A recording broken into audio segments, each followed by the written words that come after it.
Good morning, students. So we are going to derive the expression for power radiated by the point charge in today's lecture. So we have already derived the expression for the electric field and the magnetic field.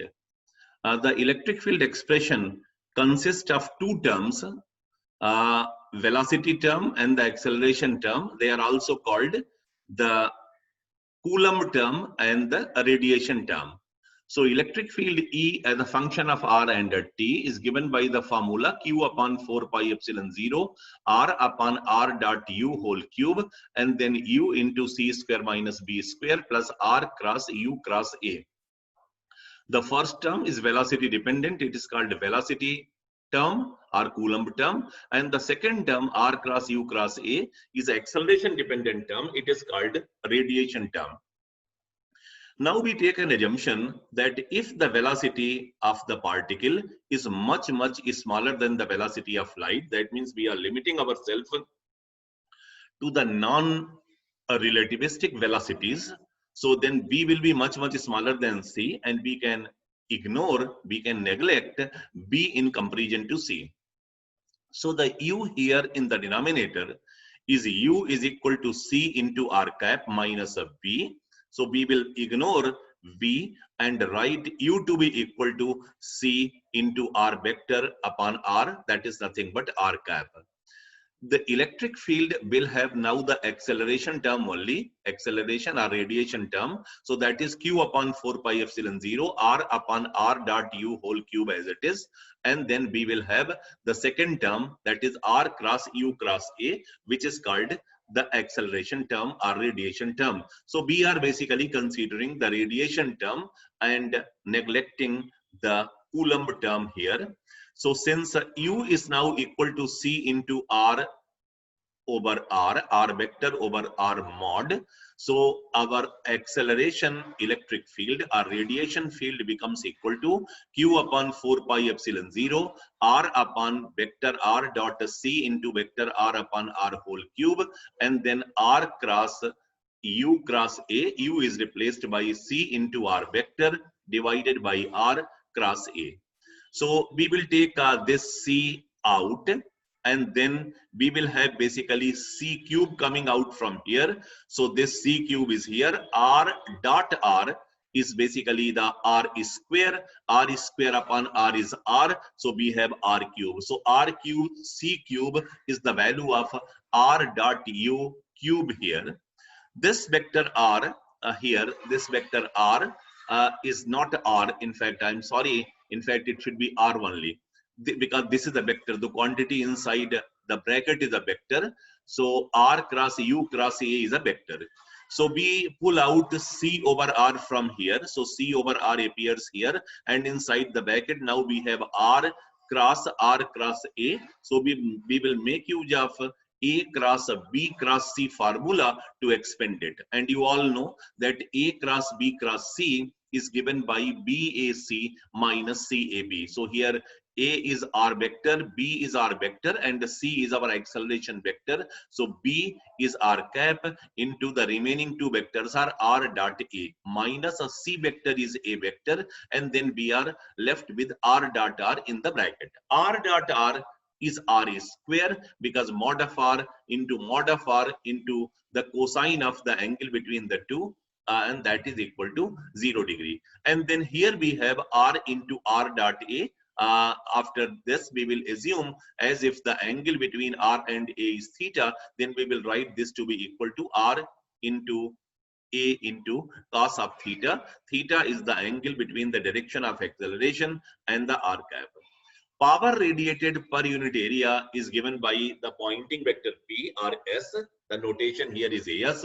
So S is defined as E cross H or 1 over mu naught E cross B.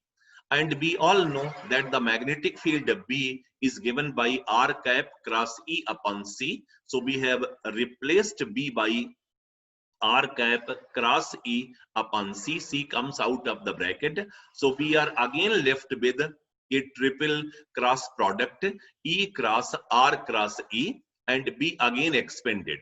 So this now becomes equal to 1 upon mu 0 C as it is. and inside a bracket we have a B. B is our R cap. So R cap into E dot E. E dot E is E square minus this vector E, that is C, and then R dot E. This term R dot E will contribute to be equal to 0 because radiation fields are perpendicular to the direction of propagation. Radiation fields are perpendicular to R.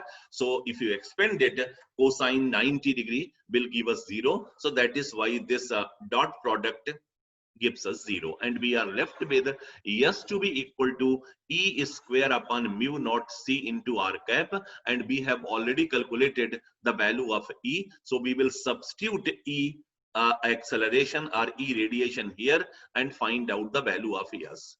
So the value of E is Q upon 4 pi epsilon 0 C square, and then R to the power 4 upon R to the power of 6, and this whole thing is square into R cap.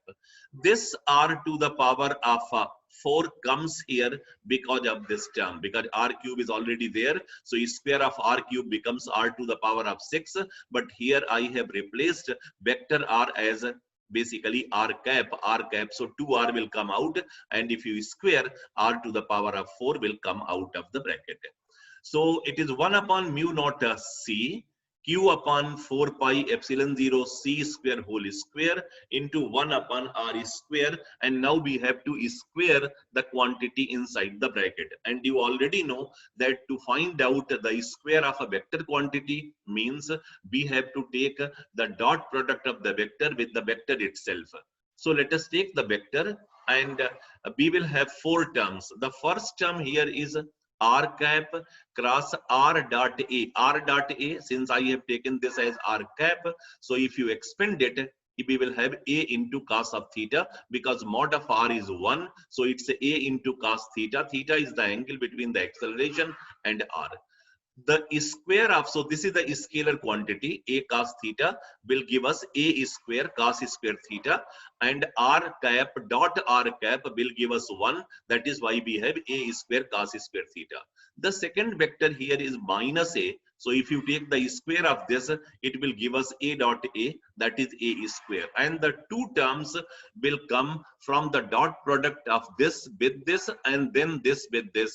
And as you already know that A dot B is B dot A, so twice of this term will appear. So it is minus 2 into A cos theta, and another R cap dot A will come, that will also give us A cos theta. So it becomes a 2A square cos square theta. So A square cos square theta plus A square minus 2A square cos square theta.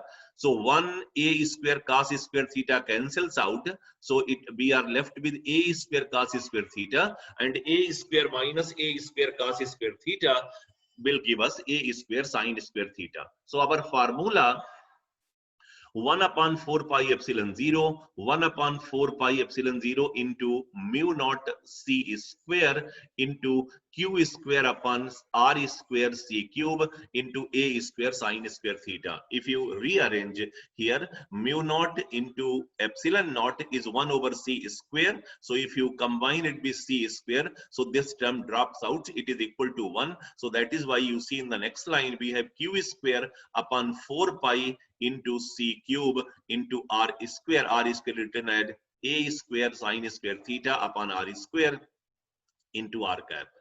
If you look at this formula, we have the theta dependence also. Theta is the angle between R cap and A. So we have theta dependence also.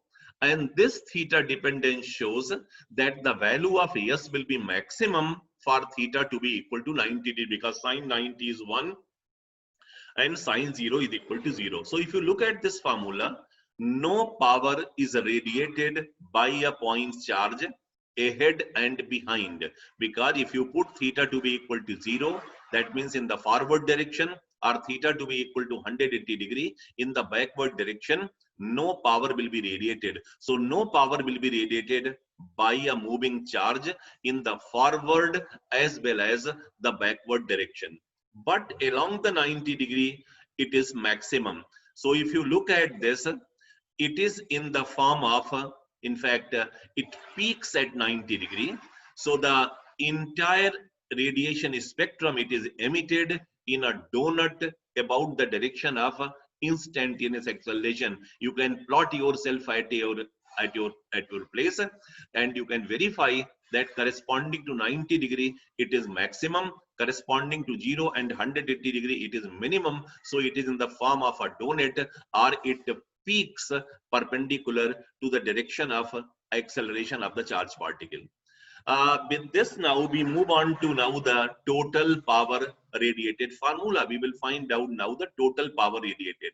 As we already know that S represents the power radiated per unit area. So we will multiply it by the area element and integrate it. So since we are dealing with R and the theta, that means spherical polar coordinates. Spherical polar coordinates are R, theta and phi, and the relation between the Cartesian coordinate and the spherical polar coordinates are known to you. X is equal to R sine theta cos phi, y is equal to R sine theta sine phi, and then z is equal to R cos theta. These are basically the spherical polar coordinates. So if we write down the area element in the spherical polar coordinates, it is R square sine theta d theta d phi. The limit of integration over theta is from 0 to pi, while the limit of integration for phi is 0 to 2 pi. So we will now replace this by R square into sine theta into d theta into d phi. We already have sine square theta in the formula. So if you put all these values, R square cancels out with R square in the formula, and we are left with 1 upon 4 pi epsilon 0 q square a square upon 4 pi c cube. There is no phi in the integration. So d phi after integration will give us phi, and phi within the limits 0 to 2 pi will give us 2 pi here. So you can see here that we have 2 pi here. And then sine square theta and sine cube theta is sine theta is sine cube theta. So we are left with the integral 0 to pi sine cube theta d theta. Now there are several ways in evaluating this integral. So I am not evaluating. I am leaving it as an homework exercise for you to justify. And the value of this integral can also be calculated by exploiting the property of the gamma function. So you can make use of any method to find out the value. The value comes out to be 4 by 3, and the formula for the power becomes P to be equal to 1 upon 4 pi epsilon 0, 2 upon 3 q square a square upon c cube. This formula is called Larmor's formula for power radiated by a non-relativistic particle. The beauty of this formula is that P depends upon the acceleration, not only the acceleration, but it depends upon the acceleration square. We can replace a square to be equal to plus minus a square. Positive acceleration means the charged particle is accelerating. If we put a minus sign before a, then it amounts to the retardation. So even the retarded charged particle is also capable of giving the radiation.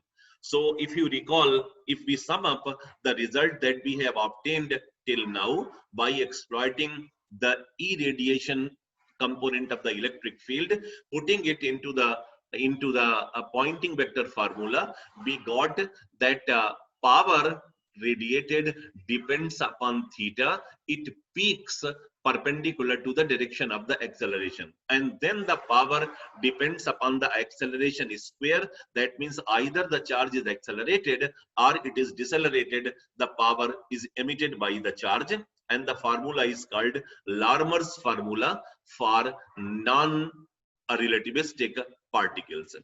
Let us now generalize this formula, make it a relativistic. What we have done just now, in fact, we have calculated the power radiated by the point charge at time t, at the time of observation, while the power was left by the particle at time tr, that is called retarded time. So if you define two terms, the rate at which the energy passes through the sphere at time t, and the rate at which the energy left the particle at TR, they are not the same because of the time difference T and TR. So if we define two terms, one is a dW upon dTr. This is basically the rate at which the energy left the particle at TR, and dW upon dt is the rate at which the energy passes through the sphere, and they are per unit time because they are power. If we write down the relation between the two, so dW upon dTr will become dW upon dt into dt upon dTr, and we can rearrange the terms to write it dW upon dt into del TR over del T. So we have already calculated the value of a del TR over del T. Del TR over del T is a RC upon RC minus R dot B. The value of U is also known to you. The value of U is C into R cap minus B.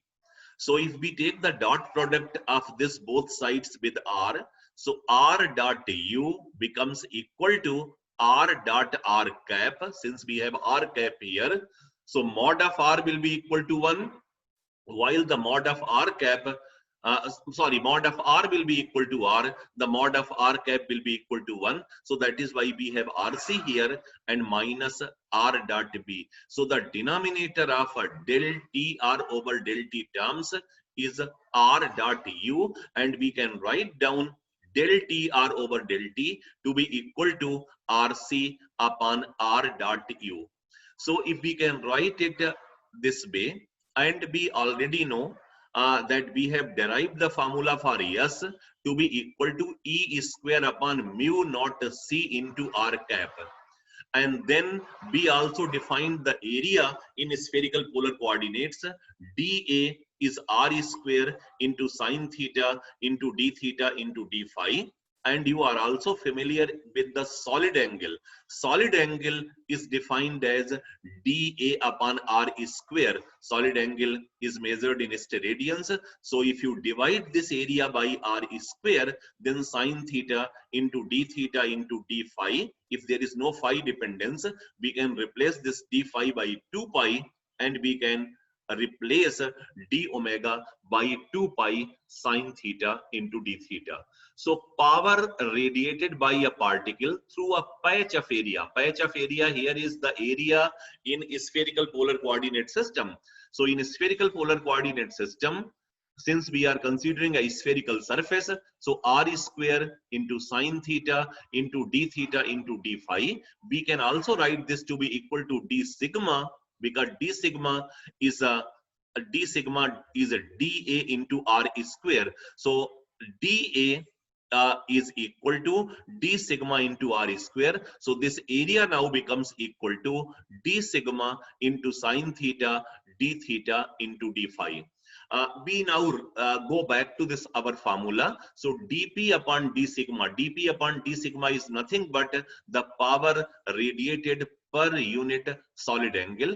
It becomes equal to, now we will make use of this formula in terms of a TR. So R dot U upon RC, this will come as it is, and in place of dW upon dt, we will write down E square upon mu 0 into C. So it is 1 upon mu 0 into C into E radiation is square, but you see basically additional R square. Why do you see R square here? Because we are writing d sigma here. If you take d sigma on this side, so d sigma into R square is nothing but dA. So you can visualize this formula as a per unit area converted into per unit solid angle. So that is why the expression for dP upon d sigma, or power radiated per unit solid angle, consists of additional R square. These things are very simple. You have to work out yourself and convince that why this extra R square appears here. So now we again go back to the formula. So now 1 upon mu naught C is here, R dot U into RC is here, and now we substitute the value of E radiation into this formula. The same thing that we did earlier. So it's 1 upon mu naught C is here. This becomes now r square is here, and then q square upon 4 pi epsilon 0 whole square, r square upon r dot u whole cube becomes r dot u to the power of 6, and then we have r vector cross u cross a, and there will be a square here also that is missing. Please put a square in this. So this formula now, if we write the formula 1 r dot u from here, because we have r dot u here and r dot u to the power of 6. So if this formula becomes 1 r dot u gets cancelled, and we have r dot u to the power of 5. We have r is here r to the power of 6, sorry, r square, and r square is r to the power of 4 divided by r, so it is r cube, and then we have basically r cross u cross a divided by r dot u into the power of 5. So here I have written this as r cap, so r to the power 5 will come out from here, and similarly r square will come out from here. So r square into r square divided by r is r cube.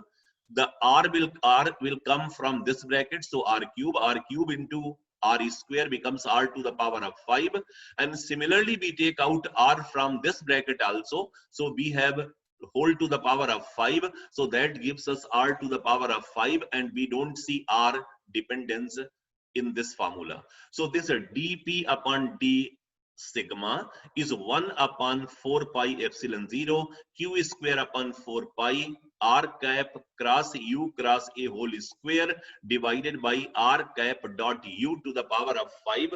This is called Liénard radiation formula. Power radiated per unit solid angle is also called Liénard radiation formula. So now in this formula, what we will do, we will expand this formula. And before expanding, we will take a special case that suppose the velocity and acceleration of the particle are collinear, and that too at the retarded time. That means they are moving in the same direction. This is the case of linear acceleration. Linear acceleration means the velocity and the acceleration are in the same direction.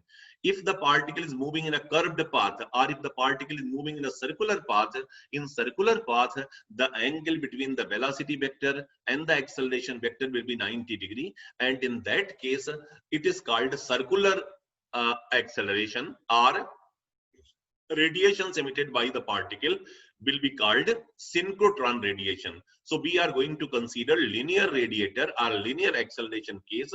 So we take a special case where the velocity and the acceleration are collinear. If the velocity and acceleration are collinear, you remember u is equal to in fact it's r cap into c minus b. So a cross b term will be equal to 0 because they are in the same direction, and u cross a becomes equal to c into r cap cross a. If you move with this formula dp upon d sigma, integrate it over the whole solid angle, the formula reduces to P is equal to 1 upon 4 pi epsilon 0, 2 upon 3 q square upon c cube into gamma to the power of 6. And then in the bracket, we have a square minus b upon c cross a square. So you can derive this formula by just integrating this over all solid angles. Otherwise, we will also derive this formula by exploiting the concept of 4 vectors.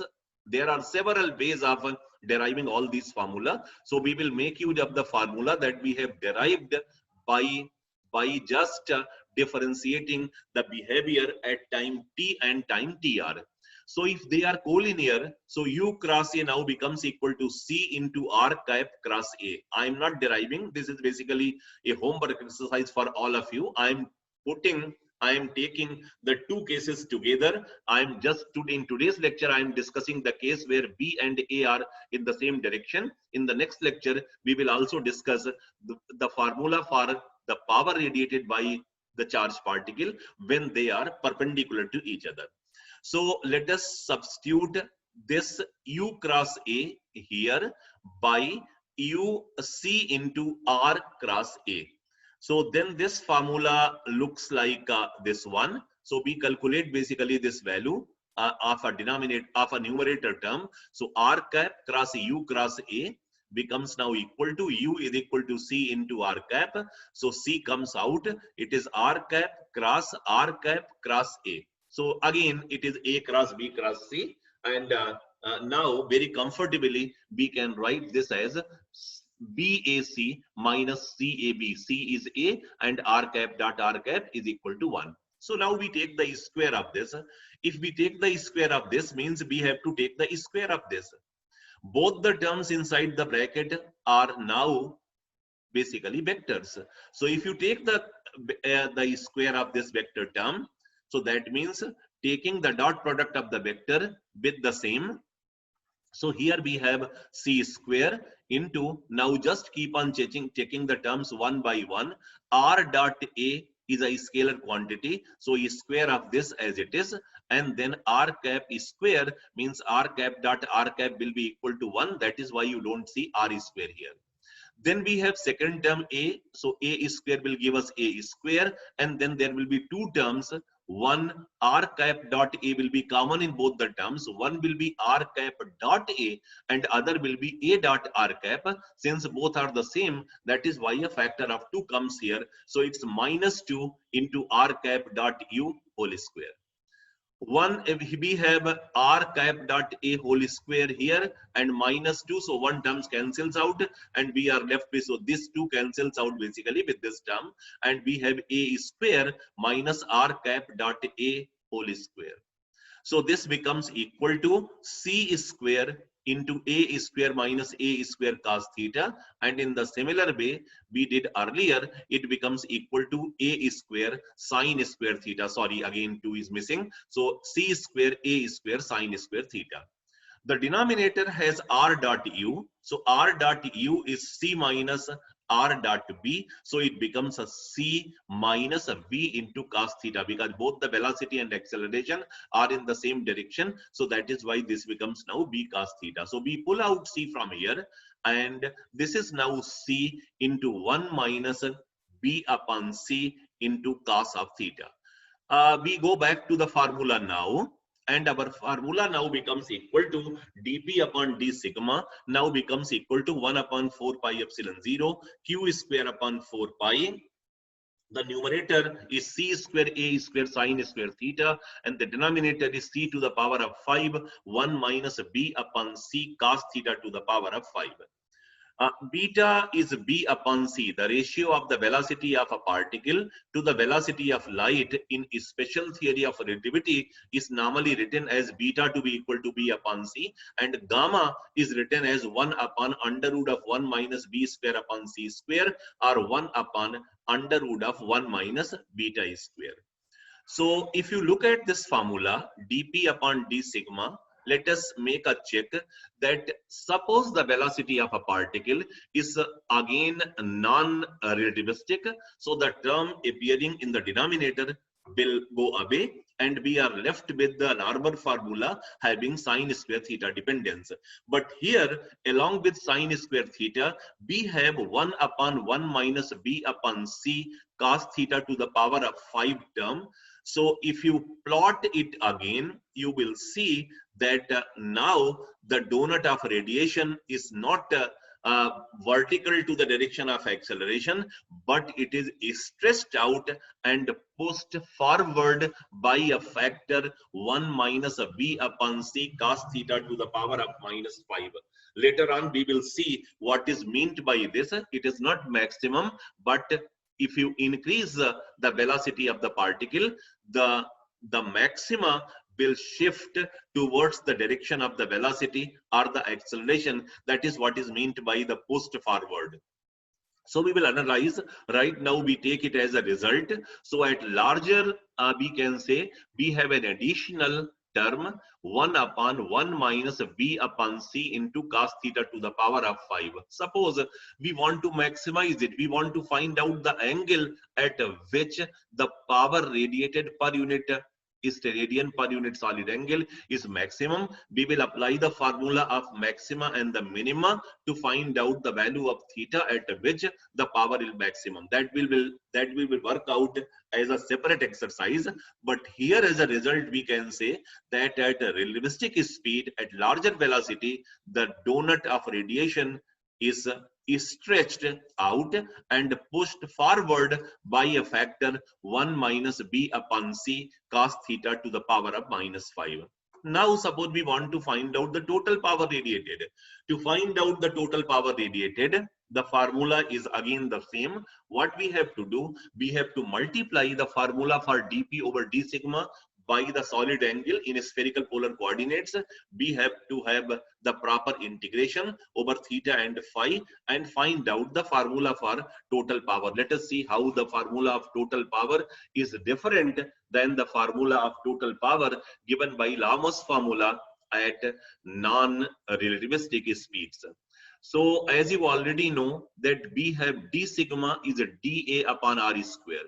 dA is a r square sine theta d theta d pi, but since we are using d sigma here, so you divide by r square. So that is why you don't see r square here, and even d phi is replaced by 2 pi because we don't have the phi dependence. So that is why this sine square theta upon 1 minus b upon c cos theta to the power of 5 multiplied by 2 pi sine theta d theta. This is the solid angle, and here the integration is over theta only, and the limits of integration will be 0 to 2 pi. So we are left with 1 upon 4 pi epsilon 0, 2 pi q square a square upon 4 pi c cube, then 0 to pi sine square theta upon 1 minus beta cos theta to the power 5 into d theta.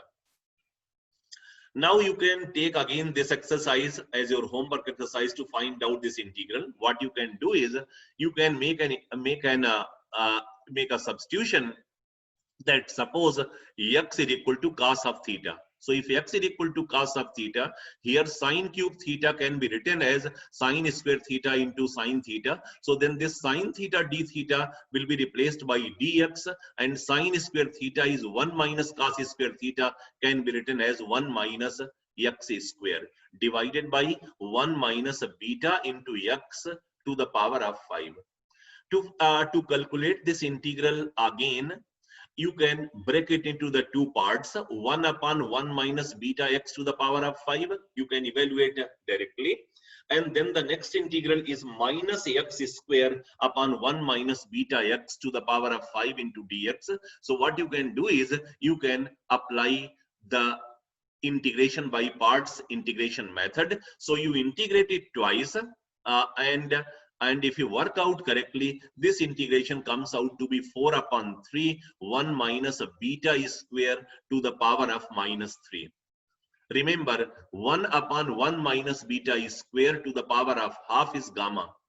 So 4 by 3 is accommodated, and we are left with P to be equal to 1 upon 4 pi epsilon 0 into 2 upon 3 q square a square upon c, q square a square upon c cube, and then gamma to the power of 6. So what is gamma? Gamma is 1 upon under root of 1 minus b square over c square. Since you see that we have 1 minus beta square to the power of -3, so because of this, we are ending up with gamma to the power 6 term here in the power formula. So this is called Larmor's formula for linear acceleration at a relativistic speed.